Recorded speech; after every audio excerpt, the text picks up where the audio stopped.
What's up guys? Ngayong araw ay samahan nyo ako dahil pupunta tayo ngayon sa Las Piñas. Kung napapansin nyo, naka-check engine ang kotse na gamit natin. Siya nga pala mga kaheneral, ang kotse na gamit natin ay sa aking hipag. Nagpasama sa atin para puntahan ng isang automotive repair shop dito sa Las Piñas. Maya-maya nga lang nasa Pilinbes, Alabang na kami. Saglit lang naman ang biyahe, Batangas to Alabang. Kahit nga nasa Alabang na kami, naka-check engine pa rin itong sasakyan. Nahihirapan talaga ako dito sa Alabang. Sobrang daming stoplight bago ka makarating ng Las Piñas. Sa lahat nga pala na magla-like and share ng bidyong ito ay mamimigay ulit tayo ng GCash sa ating live. Nadaanan na nga namin ng SM South Mall mga kaheneral at dito ay inabot na naman kami ng traffic. Ilang minuto lang nga ay nahanap na namin itong automotive repair shop dito sa Las Piñas. Pagdating nga namin dito mga kaheneral agad kami sinalubong ng guard para tanungin kung walk-in o naka-schedule kami. Maya-maya nga lang lumabas na yung kausap ng aking hipag sa kanilang Facebook page. Usapang Facebook page baka mo, binisita ko nga pala yung FB page nila, okay na okay yung mga reviews at feedback ng mga customers nila. At meron din silang mga nilalabas na short videos para sa mga sasakyan na ginagawa nila. Sabi ko nga okay na okay dito dahil maganda yung pakikitungo nila sa customers nila. Marami na din kasing repair shop ang napuntahan nito para matrace kung bakit nga ba laging nag-check engine. Dito ay priority ka talaga kaya tinignan na nga ni boss kung ano nga ba ang naging problema. At ayan na nga mga kaheneral, nakita na kung bakit nag-check engine. Kung mapapansin nyo, yung mga red na yan na nasa screen natin, yan na nagiging dahilan kung bakit nag-check engine. Abnormal kung tawagin. At yung mga green na mga kaheneral, ang ibig sabihin nan ay normal. Maya-maya nga lang ay pumasok na din pala kami dito sa waiting area nila. Magugulat kayo sa sasabihin ko dahil alam nyo ba lahat dito ay libre. Mga candies, wifi at lahat ng laman ng rep nila hanggat kaya mong uminom ay pwede. At ito ang isa sa pinakamalupit dito mga kaheneral. Only coffee hanggat gusto mo. Dito mo masusubukan kung gaano ba talaga katibay ang dibdib mo. Hindi nga pala basta-basta coffee ang hinahain nila dito. Makikita nyo naman sa video natin kung paano sila mag-prepare ng coffee. Tignan nyo naman kung paano ka mapapawaw dito sa coffee nila, diba?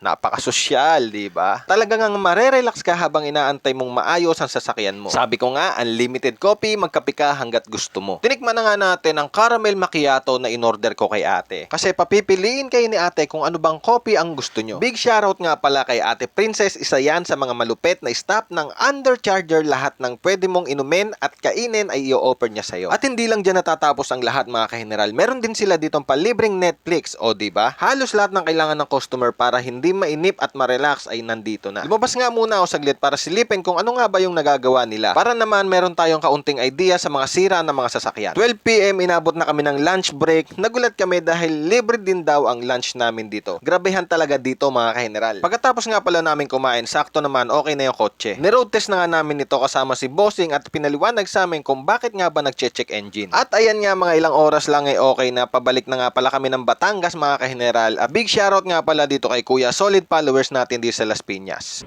At ayun nga mga kaheneral, huwag mong kalimutang i-like and share itong video ito at baka ikaw na maswerte mabigyan ng GCash sa ating susunod na live. Kaya naman, paki-like and share na ating video ito. Thank you very much. Peace out.